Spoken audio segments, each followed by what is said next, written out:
So let me share my personal experience with you on why I think most Ghanaians do not make their money genuinely in this country. So now this is a Ghanaian who was living outside Ghana. He came to Ghana to come and invest in real estate. And from the small shege that the real estate industry has shown him in Ghana, he has come to a conclusion that most Ghanaians don't make their money legally in Ghana. And if you go and check the comment section, it's mixed feelings. Some people agree with him, some people don't agree with him. We'll check out what exactly he said, what exactly he has experienced, and whether he is right to say that most Ghanaians don't make their money legally in Ghana. Remember, this episode is sponsored by Lem-fai. If you have relatives in the UK, USA, or Canada, and they are sending you money in Ghana, Nigeria, or other African countries, let them use Lem-fai. Go to the Google Play Store or the Apple App Store, download the Lem-fai app, use my promo code Headless, and you get $30 cash back on your first $100 transaction. Lem-fai comes with no service charges, no transaction fees, and the exchange rates are the best. So use Lem-fai to send money to your relatives in Ghana, Nigeria, Kenya, Senegal, Ivory Coast, Cameroon, Benin, Tanzania, Uganda, etc. And you will not regret it. Now let's get into the video. I'm the Headless YouTuber, this is Headless Reactions. Alatiari, Yanko!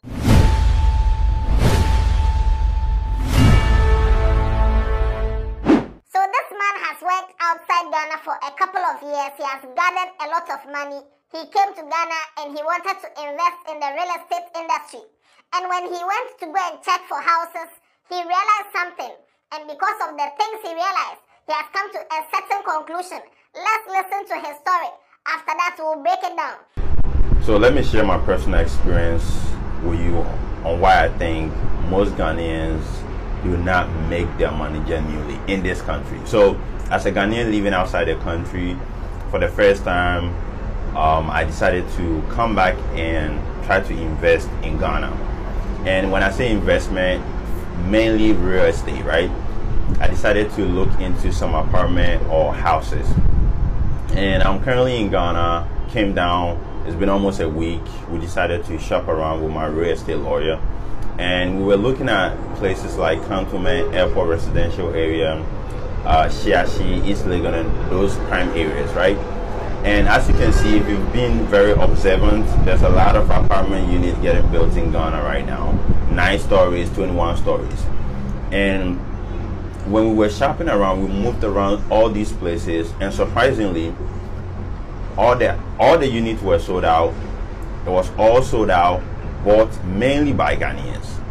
And luckily for me, I found one next to the Lennox, which is, I just don't want to mention the company's name, but that's right at Airport Residential Area. I was looking for a studio apartment on level 6, which was around $130,000. And the lease term that they gave me was 39 years, which is the base lease terms, 39 years. And not just that, after that you have a service monthly charge from $150 per month to $350 a month. That's after the purchase, after you've paid $130,000 for the studio unit. You still have to pay a monthly fee of $150 to about $350, which can increase in the future. So there's no limit to the service charge. So let's say in the next 2 years they decide to charge $400 per month. You have to be paying that $400 a month. So when I did my mathematics, I still realized, okay, you know what? Even if I invest $130,000 in this property right now, it's gonna take me about 20-something years to get my money back. Just looking at the positive side of things, right? I didn't factor all those, downside, what can go wrong, and all that stuff. Just focusing on the positive side, it will still take me about 20-something years to get my money back. But guess what? All the rest of the unit, the 4 bedrooms, the 3 bedrooms, the 2 bedrooms were all sold out, mainly purchased by Ghanaians. Ghana. They live in Ghana here, and they paid cash for all those properties. And foreign companies keep coming in and building because Ghanaians are buying them. So my question was, Which is just a rhetorical question, because it's obvious if you live in Ghana and you look at the average earning of a Ghanaian, there's no way anyone living in Ghana making money from the system genuinely should be able to afford those properties. It's not possible. And yet possible back to say. Country by force, and you're possible. My country by force. You will speak tree by force. Just that the real estate industry has shown him shaggy to the point where now he's speaking tree by force, and you're possible. According to this man, it's not possible for Ghanaians to afford these kind of real estates. And let's break it down. Firstly, he was looking for real estate houses in cantonments, airport residential areas, Shiashi, East Legon, and those places. Before we even get so deep into the analysis, who will tell him? Should I tell him? Should I tell him?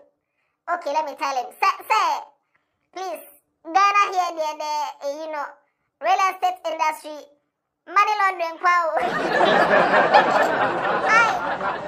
money laundering, allegedly money laundering. Forget it. All those buildings you are seeing, and it has been sold out, and it has been bought by Ghanaians, money laundering, 90%. Now let's get into the analysis. Now this man, according to him, all the units have been sold. $130,000, $150,000, $200,000 apartments. Sold out, bought by Ghanaians. And after paying that heavy amount for the apartment that they are leasing to you for like 39 years, 35 years, every month you have to pay service charge because, maintenance. The cleaners who clean the apartments, the elevator working and everything. Maintenance fee between $150 to $300 monthly. So this man is saying that Ghanaians shouldn't be able to afford this. And if you go and check the comment section, the number one comment is that this man came to Ghana expecting Ghanaians to be broke. Now, how much? This man came to Ghana expecting Ghanaians to be broke. He didn't know that some Ghanaians have money like that. Now let's move into the nitty-gritty of what he was saying. According to this man, the $130,000, if he does his calculations, it will take him about 20 years to get his money back. It will take him about 20 years. Meanwhile, these Ghanaians are buying these apartments with cash. If he studies the number of years he has gone to work outside the country, and he's coming to buy a property, and he finds out that somebody in Ghana has bought the same property in cash, and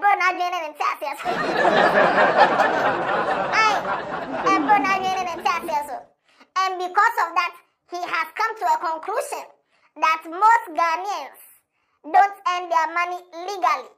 Most Ghanaians. Now, I would like to make some corrections over here. First of all, most Ghanaians cannot afford those high-rise buildings. Most Ghanaians do not afford. You are talking about the 1.5% of the 0.5% of Ghanaians who have enough money to afford those things. So don't say most Ghanaians, because most Ghanaians are hard-working people who are underpaid. Most Ghanaians don't even earn the money according to the input or the effort they put in.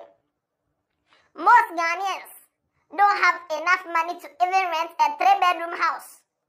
Most Ghanaians are suffering. Most Ghanaians cannot afford $1 rent, not to talk of $1 monthly charge, service charge for house. So don't talk about most Ghanaians. Most Ghanaians are hardworking. Most Ghanaians work hard. Most Ghanaians earn their money legally. Now, if you're looking at the minority there, let's go there.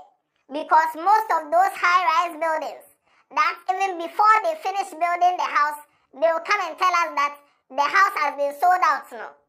We know. We cannot prove with evidence, but we know that it is money laundering. All these houses that they claim that has been sold out, they are using it to clean their money. It's quite unfortunate that you have real money that you are going on. You have fallen in this trap. So it is not most Ghanaians that are earning their money illegally. It is the few Ghanaians who are earning the money illegally and they want to clean their money, so they've entered into real estate. And they'll build a 50-apartment complex. And they'll tell you that the whole thing has been sold out. And it will be in the book that it has been sold out, and they are using it to clean their money. Aside that, there are some Ghanaians who can legitimately afford it. There are some Ghanaians who are earning enough to afford these kind of apartments, earning in dollars, earning in pounds, doing certain jobs that they can afford it. So I think this man was quite unfair, saying that most Ghanaians earn their money illegally. It's just a small percentage of Ghanaians who are earning their money illegally, and they can afford these high-rise buildings and apartments in these prime areas that you are talking about. If you have $130,000 and you want to invest in real estate, go and find some land at Kaswa and try and build a 2-bedroom house on it and rent it out. Now the prime area there, forget it. Now these are my concerns. I just want to make the record clear, or set the record straight, that most Ghanaians can't afford those places. They are using it for money laundering, allegedly. And also, there are some Ghanaians who can actually afford it because they are actually earning legitimate money up to that amount. So yes, share your views in the comment section. Let me know what you think about what he said. Do you agree with him totally, or you disagree with him at certain parts? Share your views in the comment section. And I don't know. Yeah,